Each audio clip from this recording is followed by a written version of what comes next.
Have you ever had life hit you in the face so fucking hard that you didn't even know it hit you and you didn't even know if you would ever be happy again or ever even recover? Me too. And that's exactly what we're going to be talking about today in my Running in Slippers series, where we're going deep into my book, Running in Slippers. So, this is for anyone who's nosy about my personal life, or if you're thinking about reading Running in Slippers and want to learn more about it, or if you've already read Running in Slippers, I'm going to go deep into some behind the scenes things that I didn't even include in the book. And if you're new here, I'm Angie. I'm obviously the author of Running in Slippers. I'm also the inner glow coach, and I help successful on paper women who still feel like something's missing glow up into the most abundant version of themselves so that their life can feel as good as it looks. And my whole journey to being an inner glow coach is really encompassed in this book because my life used to be a train wreck mess. And it started because I was following all the rules of society and checking off all of the boxes. And I looked very successful on paper, but I was so unhappy and unfulfilled in my own life because I was living my life for other people and not myself. So my whole business now is based on my own personal journey. And if you already have read Running in Slippers, this is so vulnerable. And I wrote it that way, not because I like being vulnerable. It's actually extremely terrifying to be vulnerable. But I wrote it because so many other people go through these same things. We all go through shitty things in life. We're all human beings. Life is not all rainbows and unicorns like you see on Instagram or even in real life. People put on their happy faces. That is not real life. So I wrote Running in Slippers to show people like we're all human beings. We all go through the human experience. So let's just start talking about it. And that's how you build connection through vulnerability. And if you missed video 1, I went deep into the why I wrote it, how it came about. I even read the introduction. And so today we're going to start going into the chapters. And this whole series is improv. Usually for my other videos, I at least have an outline of what I'm going to do. I'm not making outlines. This is purely improv. But I did think about how I wanted to go through the book. In the beginning, it's going to be pretty heavy. I'm going to go into more detail because the beginning chapters go more into my backstory. So I'm going to be spending a lot of time in the beginning chapters. Like today, I may only get through a few chapters, but as we get going through the book, I'll probably cover at least 5 chapters in one video. So they're not all going to be as intensive as today. But so I guess let's just get into it. And I'm not sure how I want to do it. I was going to read directly from the book, but I'm going to read from the document that I have on my laptop. So let's see how this goes. If it doesn't work out, then I'm just going to have to re-record. So the book opens up in February 2017, and this is the day that my life would never be the same, which if you've had one of these experiences, it just feels surreal to look at it in hindsight because there was absolutely a before and after from this exact day. And I think it was February 23rd, 2017. See, I don't even remember the date anymore. But I do remember this day. This is when I was living in Chicago and I was obsessive compulsive about exercising. So I would get up at 5 a.m. to run. And this is February in Chicago. So not only is it 5 a.m. and completely dark, it's also freezing effing cold, like icy, all the things. And I would wear like 3 layers, a ski mask, like I would just bundle up. In all fairness, I was obsessive compulsive about exercise, but in all fairness, this was also because I don't like running on a treadmill. I would rather run outside in freezing effing cold. And so I Oh, my mom had left me a voicemail the night before, and she's like, I need to talk to you.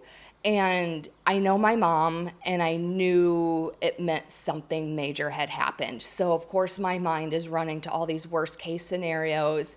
And in my mind, because I'm also very intuitive, so even though I was catastrophizing, I also was like plugging into my intuition, especially like the serenity, because Chicago's a very busy city, except at 5 a.m. Like there's nobody out, so it's really peaceful. Even running along the lake, it's just all frozen, so the lake isn't even moving, and it's just like a really insane experience because everything is still in this city that's normally like bustling with energy. So my intuition was really honed in, and I remember having the specific thought, either my dad died or my grandma died. And my grandma was obviously way more likely because she was over 90 years old.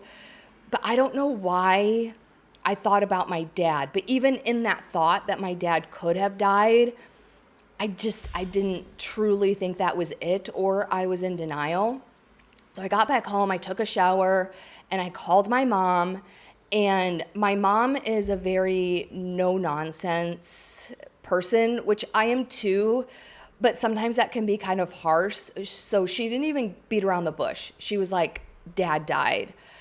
And I will never forget how I felt. It was just like something had been sucked out of my chest. So even though I was expecting bad news and I had already considered that it might be my dad, hearing the words, yeah, it was like a punch in the face. And I from that moment for like the next maybe 9 months, I just felt like a total zombie. And the worst part about this conversation is, yeah, my mom's very blunt, but she's also very emotionally cold. So this is huge news. And she's just like treating it like I'm at the doctor's office, like doing some paperwork or whatever. Like it's very formal, very uncompassionate. And there's a lot of moments in this book where I don't feel that I'm compassionate towards my mother. So and I don't feel like I have to explain myself, but I'm going to explain myself. My mom is a certain way, and I understand why she is the way she is, but she definitely did not give any consideration for how I may receive the news, and it just felt very cold and unloving and unsupportive to me, regardless of why she is the way she is. And so I get the news. Oh, and this was another thing. This was right before work. And the interesting part about this is when I lived in Chicago, I worked from home most of the time, but I had just gone through a really bad breakup. So I was like, okay, I'm going to go in the office today just to, put on some real clothes, put on some makeup and be around people. And so I already had my makeup on and everything. I was ready to walk out the door. And she told me this, and I was like, I just need to get out of the house. Like I was still focused on going to work. And I remember I usually took the red line to work because if anyone knows Chicago, I lived in Old Town and my office was downtown. So I would take the red line downtown, and there was a stop just a few blocks away from where I worked. And I ended up, as I was walking to the red line, I called my friend Joe and I started crying. And it's February, so like my tears were freezing to my face. And I ended up walking to work. It was like a 2-mile walk, but it was like I didn't have the energy to be on the crowded train.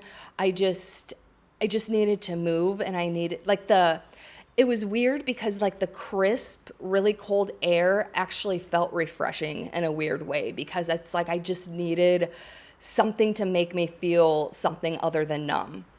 And so to break out of the actual story and to give you some behind the scenes, the book starts in a pretty dark place because my mom is calling me to tell me that my dad died. And this breaks every single writing rule, because if you're a good writer, you want to take the reader along on your journey emotionally. So you usually want to start off in a good place. And even though the story may dip, that's okay, because you're always bringing them back to this higher, happier place. So you usually want to bring the reader in to your world that like feels all good and warm and fuzzy, to invite them in and then take them on the journey. And I really struggled with this, and the original beginning was not this, because it's like, I don't want to bring someone into the darkness. But the reason why I broke this rule is because the book dips into dark times and other places. And later in the book, towards the end, as you will see, there's a very, very dark point that I don't think everybody is going to want to read about, or that people will be ready for. So the reason I made the decision to start off in a dark place was very strategic, because if someone could stay with me for the first few chapters and be invested in the story, they would be ready for the darker parts later on. But if someone opens it up and they're like, I don't want to feel like shit along with you, this is not for me, then that's okay. Because as the writer, if it's not for you, I don't want you to continue reading, because if you don't like the beginning, you're absolutely not going to like what happens later on. So I would rather someone decide in chapter 1 that this is not for me than in chapter 10 or whatever, because it dips low into darker places again. But as I mentioned, towards the end, there's a very, very dark place. So it's like, if you can stay with me the first few chapters, then you're good. And that's what I've noticed, because all my good reviews, like, they love the book. They never mention anything about the beginning, but all the bad reviews are like, I couldn't get past the first few chapters. And I don't even take that as a quote unquote bad review. I take that as, this isn't the book for them. And I just see it as a filter. So that was my decision to break that writing rule. I also break another writing rule in terms of consistency, because in the beginning chapters, I do flashbacks. So for example, in this chapter, I wrote about my mom calling me, and then I do a flashback to my childhood. And I do that in the first few chapters, but then it falls off. But the reason I do this is because, yeah, it's probably a little bit over explaining, because again, this is like the worst decisions, the worst moments of my life, everything is in this book. And so part of it was the setup, because it's like, this is why I am the way I am. This is why I had very low self-worth, which led me to this decision. So part of it is over explaining, but it's also, this is my story. I am who I am because of every single thing that has happened to me. So I'm also pointing out moments of my childhood that were very impactful to me and my development. So one of the stories, I'm not going to go into all the stories, but one story that was extremely impactful to my development was in my junior year of high school. I bought a Paula Abdul dance workout VHS tape. And I say in the book, because this is after, because Paula Abdul was popular like in the early 90s. And if I was a junior in high school, this was probably like 1997. So this was after her peak. So I'm not totally sure what drew me to this video. I did like to dance, so that could have very well been it. But I was like, oh, I want this VHS tape. And so I, just for fun, after school, I started doing this Paula Abdul workout tape. Well, as a side effect, I started losing weight. And I wasn't overweight to begin with. I'm 5'5". I think I weighed like 120 pounds in high school. So I was just average. I wasn't overweight or underweight. But I started losing weight. And I was a straight A student. I had a very people-pleasing perfectionism personality, which I do explain a little bit more about my childhood and how that came about. But for this particular story, I was already obsessive about my grades and being perfect in that realm. So this just gave me something else to latch on to be perfect and strive for and overachieve. So it turned into this really neurotic, unhealthy obsession. And the summer before my senior year, I only weighed 85 pounds, because it also turned into starving myself and like meticulously tracking my calories. And I remember my goal was to never eat over 1,000 calories. So I was starving myself, I was over exercising, and I came from a family, we swept everything under the rug. So my mom would get mad at me and tell me, like, you need to eat, you need to eat. But she never really was like, hey, what's going on with you? Or she never really seemed concerned about my weight. Or she never specifically mentioned my weight. It was always just getting mad about me not eating. And so one day, this was the school year had already started. She approached me and she was like, hey, I made a therapy appointment for you so you can talk to someone about your weight. And in my mind, I was like, oh my God, she finally cares. She's finally concerned.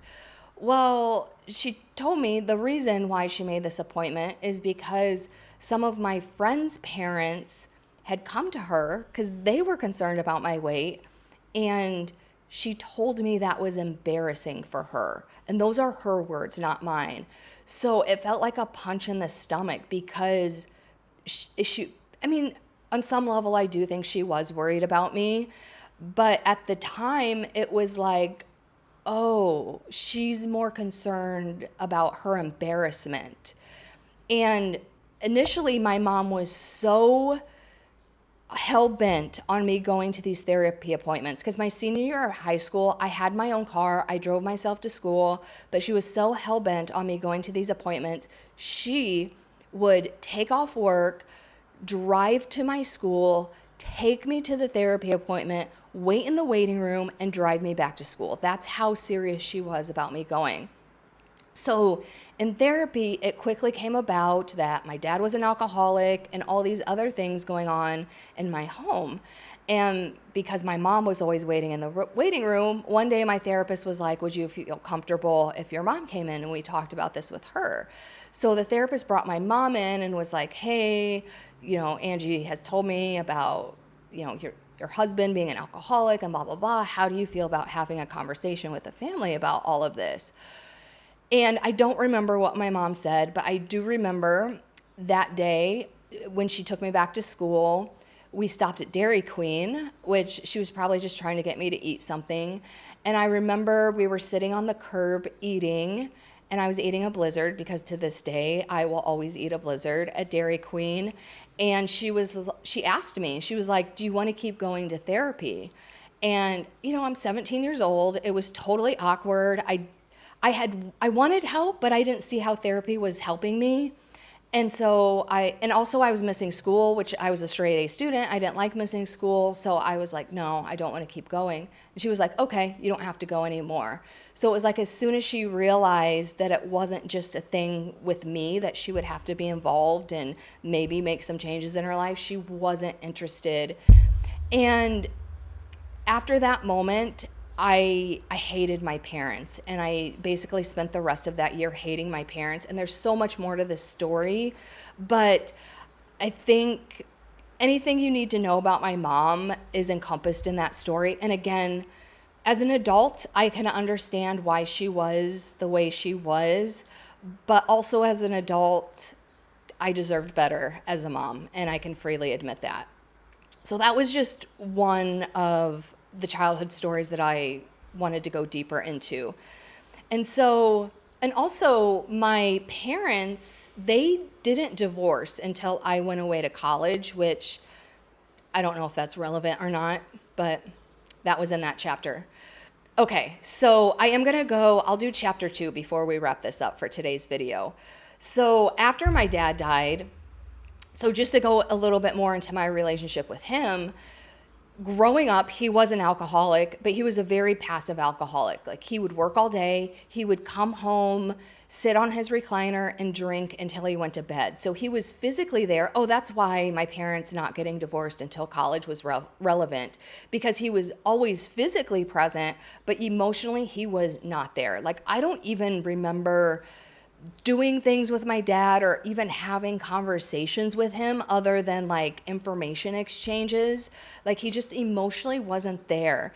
And it was like in college or in the period after college, it was around the time my parents got divorced, I realized that we didn't really have a relationship.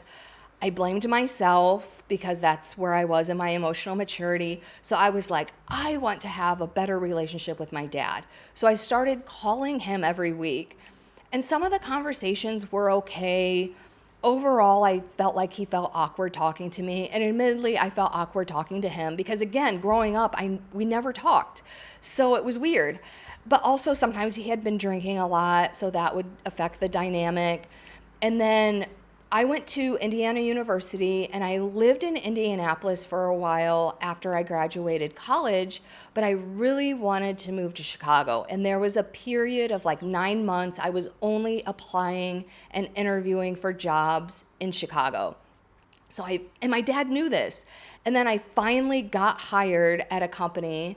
It was Sara Lee, like the brand name Sara Lee still exists, but the company does not. But at the time the company existed, I got hired there. I was so excited. I called my dad and he totally rained on my parade. He was like, "You're going to hate it there. It's so expensive. It's the armpit of the nation. I'm not helping you move." And I was so devastated. And I was in my 20s. I was not emotionally mature. So instead of talking to him about it, which in hindsight, I don't know if there's anything I could have said to help him understand how that made me feel. And it still like hurts my feelings to this day. But the way I handled the situation is I stopped calling him. And because I was the only one making the effort, we stopped talking because he didn't call me. So there was a period of 10 years prior to his death where I would only see him once or twice a year when I visited my hometown. And the purpose of the visit would be to visit my mom, and then it would just be a byproduct out of formality to visit him. So when I heard that he died, and after his death, I just felt this immense guilt. Like I opened up chapter 2, and that's another huge part of this book is my critical inner voice is always present. So chapter 2 opens up with my critical inner voice. I'm a horrible daughter. I should have called more. I should have done more to repair the relationship. I was totally blaming myself. So on top of this grief, and again, my boyfriend had just broken up with me. So I had the grief from that, the grief from my dad dying, and then just this massive guilt. And it felt like this huge black hole that was sucking me in and that I was helpless against it. So I think I'm actually going to stop there. And we only got through chapter 1. And again, the first few chapters are going to be the most intensive to get through, and then I'm going to start working through things more quickly and only focus on from here on out, I'm only going to focus on what I call the fan favorite chapters, which are the ones that I got the most feedback on because everybody resonated with those the most. So thank you for joining me on video 2 of my Running in Slippers series. And I promise you it does get more lighthearted. And I'm looking forward to see you in video 3.